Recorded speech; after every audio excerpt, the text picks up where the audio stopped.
morning and welcome to writing today. Today we're going to be thinking about the story that we read yesterday, which was called Don't Hog the Hedge. So I hope you can remember it. If you can't, take a little time, pause this and go and have another read of Don't Hog the Hedge. Hopefully you'll remember a little bit about it. Let's have a little look at some of the things that I can remember about Don't Hog the Hedge and see if you can remember the same things.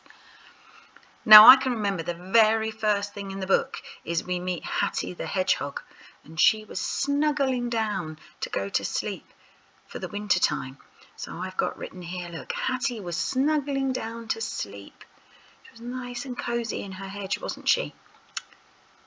But then let me go a little bit further around my mind map. Then some people arrived, or some dormice arrived. So Dylan and Dexter and Doris the mouse came, and they asked if they could stay as well, didn't they? And Hattie was a bit concerned, she wasn't sure, but then she said yes, of course they could. And actually when she let them in, it was a bit more snuggly, wasn't it? So then they were all nice and cosy in the hedge. But then Toby Toad came, and he wanted to stay as well. So they moved over and they made room for Toby, didn't they?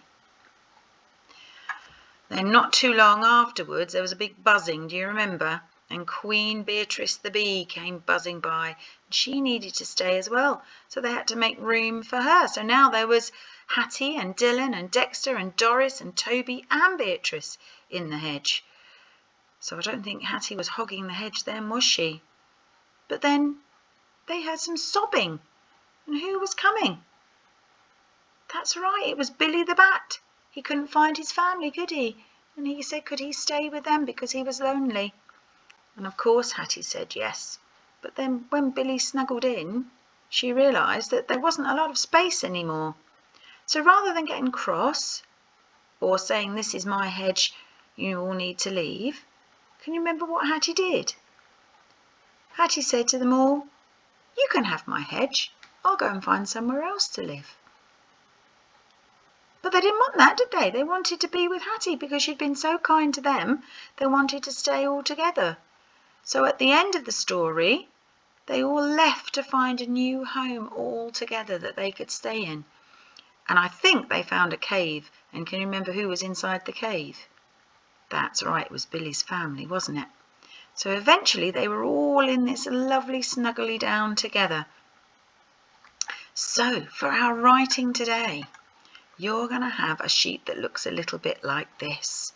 And it's got 3 of the pictures from the story in it.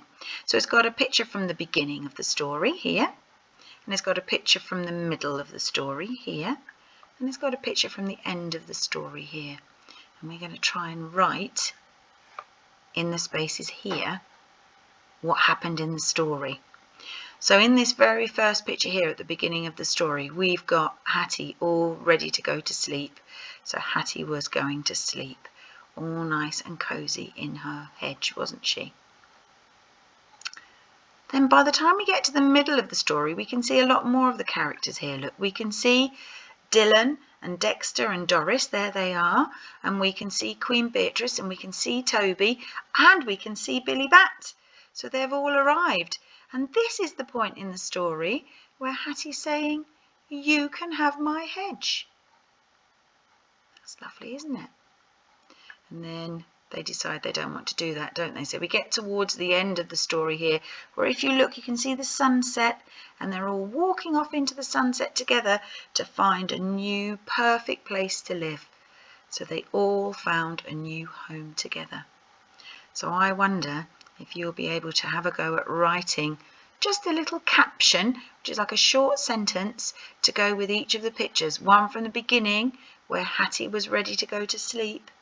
One from the middle, where she said, it's too full, you can have my hedge.